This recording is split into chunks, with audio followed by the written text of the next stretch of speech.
60টি বর্জনীয়র 1 number, বিলম্বে ইফতার করবেন না কখনো। 1 নাম্বার, দেরি করে ইফতার করা নিষিদ্ধ। ইহুদিরা দেরি করে ইফতার করে। লা ইয়াজালুন নাসু আলা খাইরিন মা আজ্জালুল ফিতরা। বিশ্বনবী বলেছেন, এই উম্মত যতদিন আগে আগে ইফতার করবে, এই উম্মতের কপাল থেকে কল্যাণ কেউ ছিনিয়ে নিতে পারবে না। চিল্লায় বলেন ঠিক কিনা? আজানের জন্য বসে থাকবেন না, সময় দেখবেন।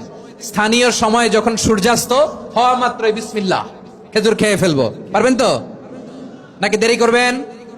2 নাম্বার, রমাদানের পবিত্রতা বজায় রাখবো। কোন তর্ক বিতর্ক অশ্লীলতায় আমরা জড়াবো না, ঝগড়া করবো না, সরাসরিও না, ফেসবুকেও না। করবেন?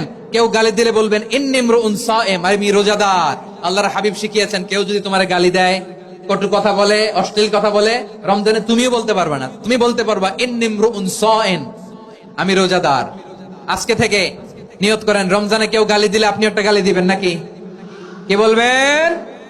রোজাদার, রমজানের পবিত্রতা আমি ভঙ্গ করতে পারবো না। অশ্লীল নাটক সিনেমা আমরা দেখবো না। ব্যাড হ্যাবিট থাকলে রমাদানে এটা ছাড়ার মহা সুযোগ। স্মোকিং এর অভ্যাস আছে অনেকের, ঠিক কিনা? চাঁপাইনবাবগঞ্জে আপনারা স্মোকিং করেন?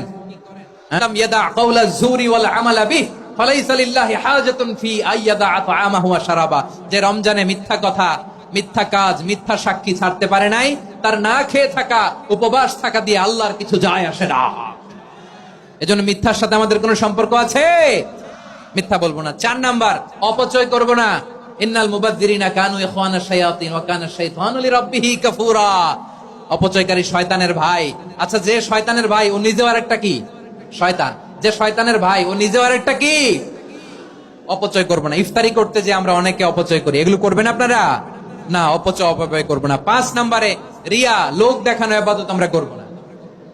লোক দেখানোর জন্য নামাজ, রোজা, জিকির, তেলাওয়াত, দান সদকা এগুলো করলে আল্লাহর দরবারে এগুলো কবুল হবে? বিশ্বনবী বলেন, দাজ্জালের ফিতনার চেয়ে একটা বড় ফিতনার ভয় আমি করি। সেটা কি? আর রিয়া, শো অফ মেন্টালিটি, লোক দেখানো মানসিকতা। এটা থেকে আমরা বিরত থাকবো ইনশাআল্লাহ। 6 নাম্বার, অনেক গুরুত্বপূর্ণ। ব্যবসায়ী ভাইয়েরা, ব্যবসা করেন কারা কারা? হাত তুলে দেখান তো আমারে।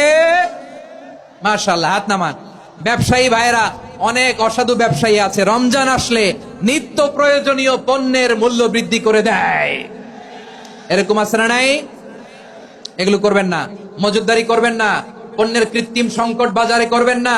আপনি লাখ টাকা কামায়া ভাবছেন যে রোজাদারদের কষ্ট দিয়ে ধনী হবেন।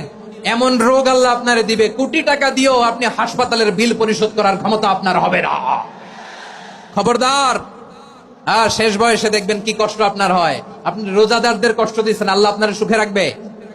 আল্লাহর দোহাই লাগে, আমার ব্যবসায়ী ভাইরা এটা করবেন না। আরব বিশ্বে আমরা দেখেছি, আরব বিশ্বের ব্যবসা